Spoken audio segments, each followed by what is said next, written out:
Hello friends, welcome to my YouTube channel. So guys, जैसा कि जो आपका सीआरपीएफ ट्रेड्समैन का 12 जुलाई का ऑल शिफ्ट का एग्ज़ाम हो गया दोस्तों।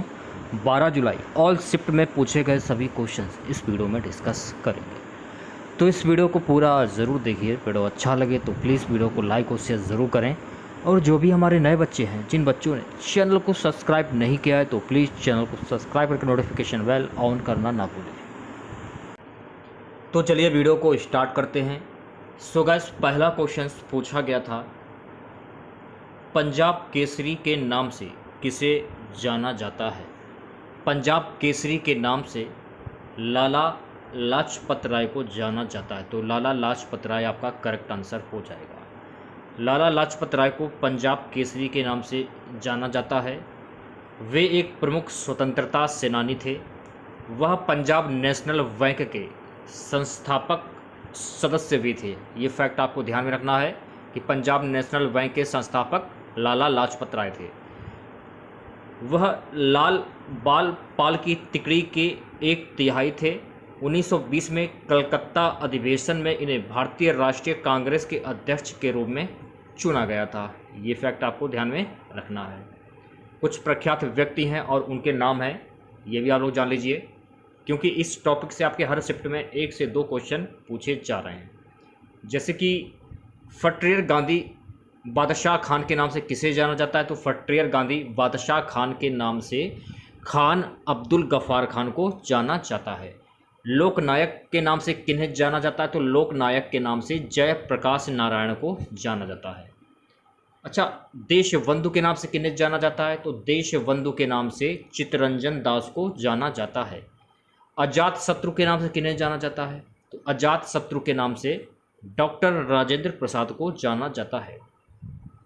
विस्मार्क ऑफ इंडिया के नाम से किसे जाना जाता है, तो विस्मार्क ऑफ इंडिया के नाम से सरदार वल्लभ भाई पटेल को जाना जाता है। बिहार केसरी के नाम से किसे जाना जाता है, तो बिहार केसरी के नाम से डॉक्टर श्री कृष्ण सिंह को जाना जाता है। ये भी आपको ध्यान में रखना है, ठीक है। नेक्स्ट क्वेश्चन गाइस पूछा गया था कि द्वितीय गोलमेज सम्मेलन में किसने किसने भाग लिया था।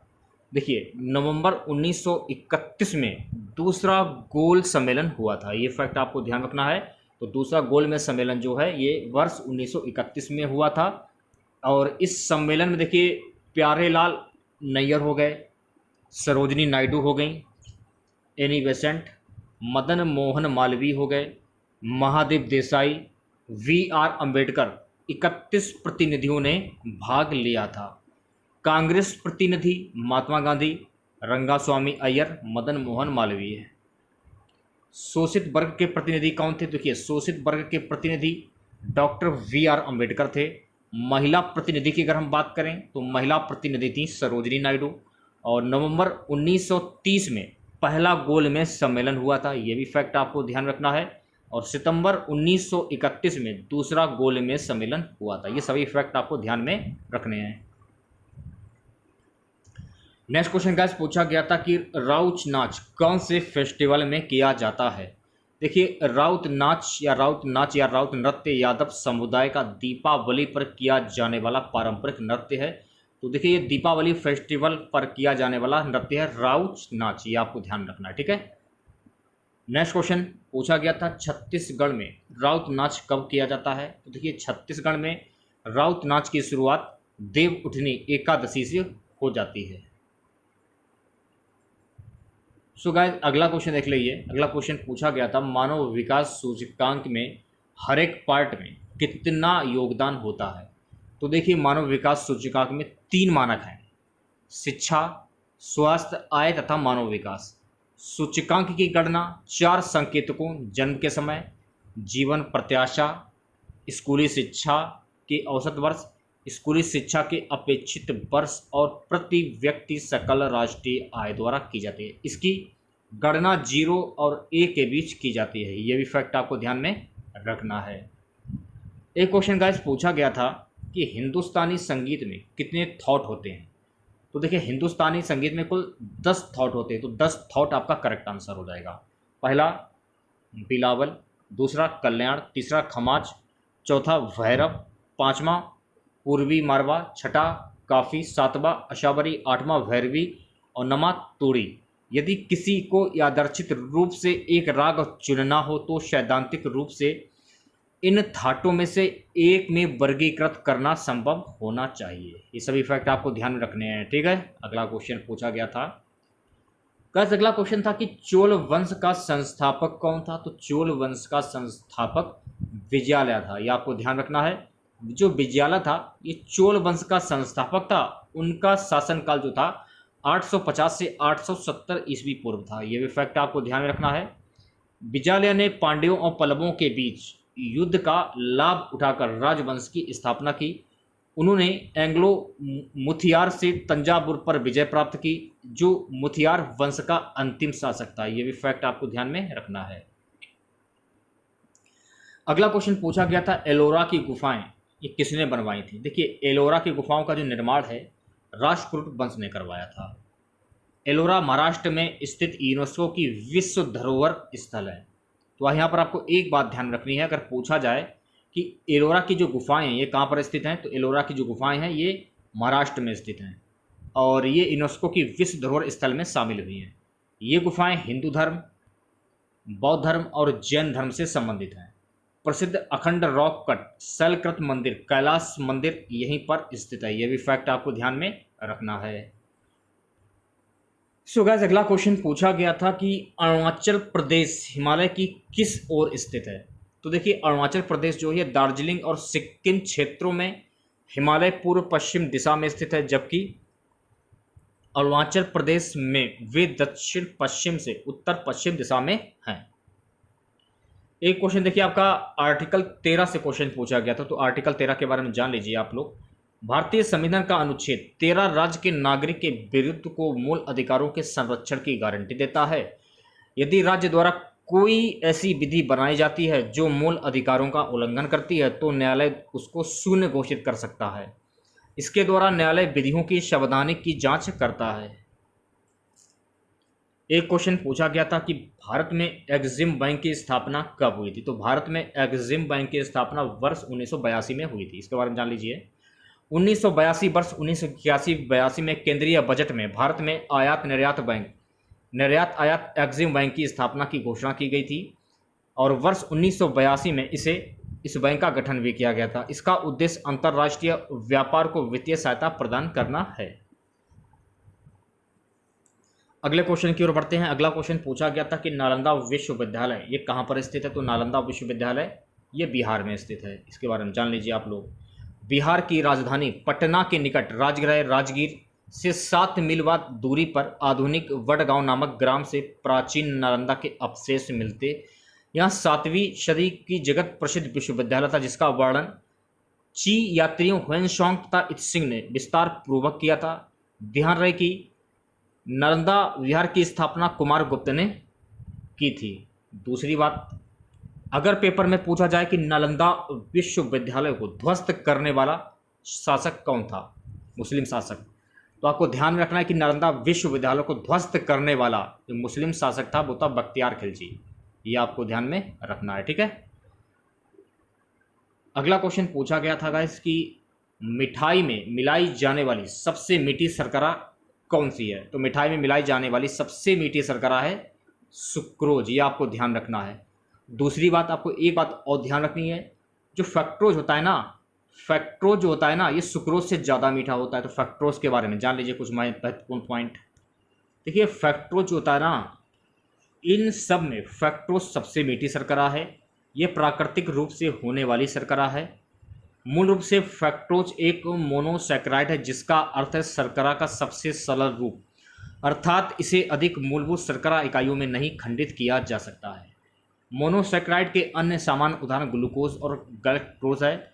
अगर पेपर में पूछा जाए कि फैक्ट्रोज का रासायनिक सूत्र क्या होता है, तो फैक्ट्रोज का रासायनिक सूत्र होता है C5H1005। अगला क्वेश्चन पूछा गया था कि प्रतिभूति कोशिका का सिद्धांत किसने दिया था। तो प्रतिभूत कोशिका का जो सिद्धांत है ना, ये पहली बार 1839 में मैथिलियस जैकब स्लाइडन और थियोडोर स्वान द्वारा विकसित किया गया था, ये आपको ध्यान रखना है, ठीक है। आज का हमारा सबसे लास्ट क्वेश्चन रहेगा, ये क्वेश्चन का आंसर आपको नहीं मिल पाया है। चाइना ने 2022 में भारत के किस स्थान पर हवाई पट्टी बनाई जो कि विवाद में है? ये क्वेश्चन पूछा गया था, तो इस क्वेश्चन का आंसर हमको नहीं मिल पाया है।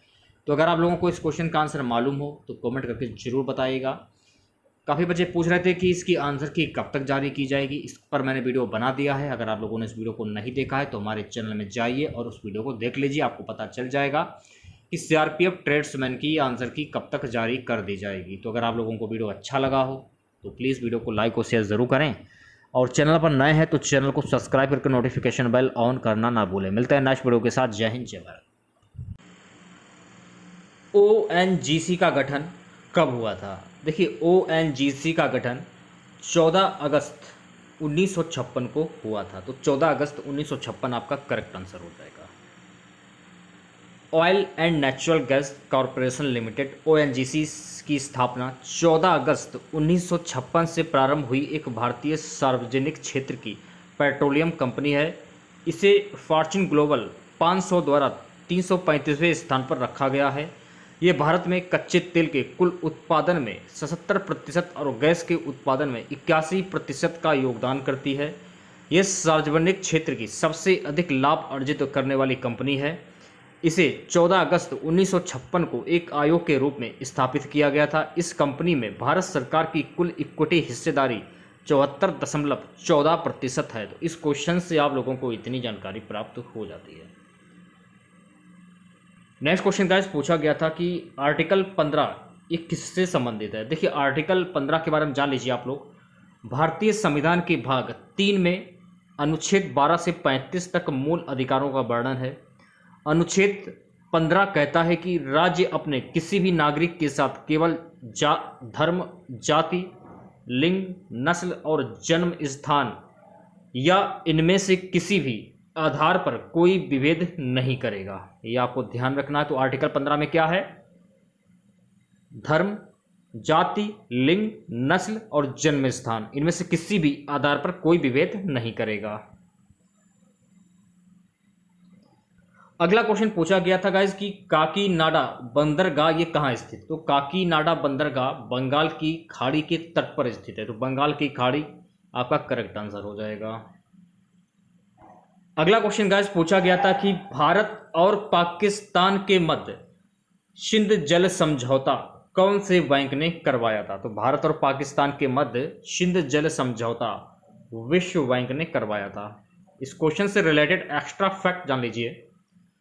19 सितंबर 1960 को भारत और पाकिस्तान के बीच सिंधु जल संधि पर हस्ताक्षर किए गए थे। ये आपको ध्यान रखना है फैक्ट। भारत और पाकिस्तान के बीच हुई इस संधि का विश्व बैंक ने दलाली की थी। समझौते के समय भारतीय पक्ष का प्रतिनिधित्व जवाहरलाल नेहरू ने किया था, जो भारत के प्रधानमंत्री थे, और पाकिस्तान के प्रतिनिधि मोहम्मद अयूब खान पाकिस्तान के राष्ट्रपति थे। संधि के अनुसार भारत को 3 पश्चिमी नदियों सिंधु, झेलम और चिनाब पर नियंत्रण दिया गया था। भारत को 3 पूर्वी नदियों रावी, व्यास और सतलज का नियंत्रण दिया गया। यह भी फैक्ट आपको ध्यान में रखना है। अगला क्वेश्चन, भारत में सबसे बड़ा स्तूप जो है ये कहां पर है? तो देखिए, भारत में सबसे बड़ा जो स्तूप है ये बिहार में है। भारत में सबसे बड़ा बौद्ध स्तूप बिहार के पूर्व चंपारण जिले में स्थित है। ये केसरिया स्तूप एक प्राचीन धरोहर है जो विश्व के सबसे बड़े प्राचीन बौद्ध स्तूप के नाम से प्रसिद्ध है। महात्मा बुद्ध के परिनिर्वाण के पश्चात उनकी शव भस्म को 8 भागों में बांटा गया और उन पर समाधियों का निर्माण किया गया, जिन्हें स्तूप कहा गया। यहीं से स्तूप बनाने की परंपरा बौद्ध मत की विशिष्टता बन गई। इस सबसे बड़े बौद्ध स्तूप को 1958 में पुरातात्विक सर्वेक्षण विभाग द्वारा खोजा गया, जिसका संपूर्ण कार्य पुरातात्विक के मोहम्मद के निरीक्षण में किया गया। यह आपको ध्यान रखना है। ये तो हो गया विश्व, ये तो हो गया भारत का। विश्व की अगर हम बात करें तो इसे विश्व का सबसे बड़ा स्तूप माना जाता है। वर्तमान में यह स्तूप 1400 फीट के क्षेत्र में फैला हुआ है और इसकी ऊंचाई 51 फीट है। अलेक्जेंडर कनिग्राम के अनुसार मूल स्तूप 70 फीट ऊंचा था। यह बिहार के चंपारण जिला में केसरिया नामक स्थान पर स्थित है। एक क्वेश्चन गाइस पूछा गया था कि तूतीकोरिन कौन से राज्य में स्थित है? तो तूतीकोरिन तमिलनाडु राज्य में स्थित है। तूतीकोरिन के बारे में कुछ महत्वपूर्ण चीजें हैं, उन्हें जान लीजिए। तूतीकोरिन बंदरगाह अन्य की तुलना में सुदूर दक्षिण में स्थित है। यह आपको फैक्ट ध्यान रखना है। ये कहाँ पर स्थित है? तूतीकोरिन बंदरगाह सुदूर दक्षिण में। तूतीकोरिन बंदरगाह भारत के 12 प्रमुख बंदरगाहों में से एक है। यह तमिलनाडु राज्य में स्थित है। यह भी फैक्ट आपको ध्यान रखना है। इसे 11 जुलाई 1974 को एक प्रमुख बंदरगाह घोषित किया गया था। यह तमिलनाडु का दूसरा सबसे बड़ा बंदरगाह और भारत में चौथा सबसे बड़ा कंटेनर टर्मिनल है। यह भी फैक्ट आपको ध्यान में रखना है। एक क्वेश्चन पूछा गया था, बाबर ने कौन सा युद्ध नहीं लड़ा था? तो ऑप्शन तो हमको नहीं मिले हैं, खैर तो बाबर के बारे में जान लीजिए। देखिए, मुगल साम्राज्य की स्थापना बाबर के द्वारा की गई थी 1526 ईस्वी में, ठीक है। और इनके द्वारा लड़े गए युद्ध जो थे, सारे युद्ध देख लीजिए। पहला जो युद्ध था बाबर के द्वारा लड़ा हुआ, पानीपत का प्रथम युद्ध, 21 अप्रैल 1526 को ये युद्ध बाबर के द्वारा लड़ा गया था। ये जो युद्ध है इब्राहिम लोदी और बाबर के बीच हुआ था, जिसमें बाबर की जीत हुई थी। ये आपको ध्यान रखना है। अगला जो युद्ध हुआ था बाबर का खानवा का युद्ध। ये जो युद्ध हुआ था ये खानवा का युद्ध है। 17 मार्च 1527 ईस्वी में बाबर ने लड़ा था। राणा सांगा और बाबर के बीच लड़ा गया था। इसमें बाबर की जीत हुई थी। यह भी आपको ध्यान में रखना है। बाबर के द्वारा अगला युद्ध लड़ा गया था चंदेरी का युद्ध। यह युद्ध 29 जनवरी 1528 ईस्वी को मेदिनी राय और बाबर के बीच हुआ था, जिसमें बाबर की जीत हुई थी। अगला युद्ध लड़ा गया था बाबर के द्वारा घाघरा का युद्ध। यह युद्ध 6 मई 1529 ईस्वी को लड़ा गया था अफगानों और बाबर के बीच, जिसमें बाबर की जीत हुई थी। अगला क्वेश्चन गाइस पूछा गया था कि 2020 में गणित के क्षेत्र में रामानुजन पुरस्कार किसे मिला था? तो 2020 में गणित के क्षेत्र में रामानुजन पुरस्कार डॉक्टर कैरोलिना अराउजो को मिला था। यह आपको ध्यान रखना है। तो 2020 युवा गणितज्ञों के लिए रामानुजन पुरस्कार doctor Carolina Araujo institute for your and employed mathematics IMPA Rio de Janeiro Brazil से गणितज्ञ को प्रदान किया गया था। ये फैक्ट आपको ध्यान में रखना है। अगला क्वेश्चन पूछा गया था गाइस कि 2021 तक SCO के अनुसार भारत की साक्षरता दर कितनी है? तो 2021 तक SCO के अनुसार भारत की साक्षरता दर है 77.7%। नेक्स्ट क्वेश्चन, डेरा ब्यास प्रमुख बाबा गुरजिंदर सिंह किस राज्य के हैं? तो ये पंजाब राज्य के हैं। इनके बारे में जान लीजिए आप लोग। देखिए, इनका नाम पूरा नाम है गुरजिंदर सिंह ढिल्लो, जिन्हें उनके अनुयायी बाबा जी के नाम से जानते हैं। राधा स्वामी सत्संग ब्यास RSFB के आध्यात्मिक प्रमुख हैं। उन्होंने 1990 में अपने चाचा चरण सिंह का उत्तराधिकारी बनाया गया। इस आध्यात्मिक समुदाय का मुख्यालय, जिसे डेरा बाबा जयमल सिंह कहा जाता है, उत्तरी भारत में पंजाब के ब्यास शहर के पास ब्यास नदी के किनारे स्थित है। और यह एक केंद्र रहा है 1891 से सत्संग के लिए। RSSB के केंद्र दुनिया भर में स्थित है। यह भी फैक्ट आपको ध्यान में रखना है। अगला क्वेश्चन गाइस पूछा गया था कि 1852 में कौन सा युद्ध लड़ा गया? तो 1852 में द्वितीय आंग्ल बर्मा युद्ध लड़ा गया था। इसके बारे में जान लीजिए। तो दूसरा आंग्ल बर्मा युद्ध या दूसरा बर्मा युद्ध 5 अप्रैल 1852, 20 जनवरी 1853, 19वीं शताब्दी के दौरान बर्मा साम्राज्य और ब्रिटिश साम्राज्य के बीच लड़े गए थे। 3 युद्धों में से दूसरा था। युद्ध के परिणाम स्वरूप ब्रिटिश की जीत हुई और अधिक बर्मा क्षेत्र को कंपनी राज्य में शामिल कर लिया गया। एक क्वेश्चन पूछा गया था कि संक्रमण ऋतु किसे कहते हैं? देखिए, लड़ता हुआ मानसून, गर्म वर्षा का शुष्क शीत ऋतु में संक्रमण है, इसलिए इसे संक्रमण ऋतु के रूप में जाना जाता है। अगला क्वेश्चन पूछा गया था, हाथी का पर्यायवाची शब्द क्या होगा? देखिए, हाथी का पर्यायवाची शब्द होता है गज, गजराज, गजेंद्र, कुंजर, हस्ती, मदकल, मतंग, गयंद, करींद्र, करीवर, दंती, वितुंड, एरावत, वारड़, करी और राज। ये जो हैं हाथी के पर्यायवाची शब्द हैं। राधा स्वामी सत्संग ये कहाँ पर है? तो राधा स्वामी सत्संग व्यास राधा स्वामी आंदोलनों में से एक आध्यात्मिक संगठन, इसका नेतृत्व गुरजिंदर सिंह कर रहे थे। राधा स्वामी सत्संग व्यास का मुख्य केंद्र उत्तरी भारतीय राज्य पंजाब में ब्यास नदी के तट पर स्थित है। गर्मी के मौसम में सर्वाधिक ठंड कहाँ पर होती है? ऑप्शन में पटना था, लखनऊ था, जयपुर था और चेन्नई था। कला क्षेत्र फाउंडेशन ये कहाँ पर है? रुक्मणी देवी अरुणडेल कला क्षेत्र फाउंडेशन की संस्थापिका है। यह आपको ध्यान में रखना है। यह एक कला और सांस्कृतिक अकादमी है। अकादमी की स्थापना कब हुई थी? जनवरी 1936 में। वह भारतीय इतिहास की पहली महिला थी जिन्हें राज्यसभा का सदस्य नामित किया गया था। यह भी फैक्ट आपको ध्यान में रखना है। इस संस्था ने अनूठी शैली और पूर्णता के लिए राष्ट्रीय और अंतर्राष्ट्रीय पहचान हासिल की है। एक क्वेश्चन पूछा गया था कि स्वराज की उपाधि किसने धारण की थी? तो स्वराज शब्द का पहली बार प्रयोग दादाभाई नौरोजी ने 1906 के कलकत्ता में आयोजित कांग्रेस अधिवेशन में किया था। ये फैक्ट आपको ध्यान में रखना है। स्वराज का अर्थ स्व प्रशासन है या स्वशासन शब्द से है। स्वराज द्वारा राज्य विहीन साम्राज्य का आह्वान किया जाता है। दयानंद सरस्वती द्वारा स्वराज शब्द का प्रयोग होम रूल के साथ किया गया था। यह भी फैक्ट आपको ध्यान रखना है। दादाभाई नौरोजी ने यह कहा था कि उन्होंने दयानंद सरस्वती के सत्यार्थ प्रकाश से स्वराज शब्द ग्रहण किया। एक क्वेश्चन पूछा गया था कि चोल वंश में संस्कृत कहाँ सिखाया जाता था, ये क्वेश्चन पूछा गया था। तो आज के इस वीडियो में बस इतना ही। आशा करते हैं कि आज का वीडियो आप लोगों को पसंद आया होगा। वीडियो अच्छा लगे तो प्लीज़ वीडियो को लाइक और शेयर ज़रूर करें। और जो भी हमारे नए बच्चे हैं, जिन बच्चों ने चैनल को सब्सक्राइब नहीं किया है, तो प्लीज़ चैनल को सब्सक्राइब करके नोटिफिकेशन बेल ऑन करना ना भूलें। मिलते हैं नेक्स्ट वीडियो के साथ। जय हिंद, जय भारत।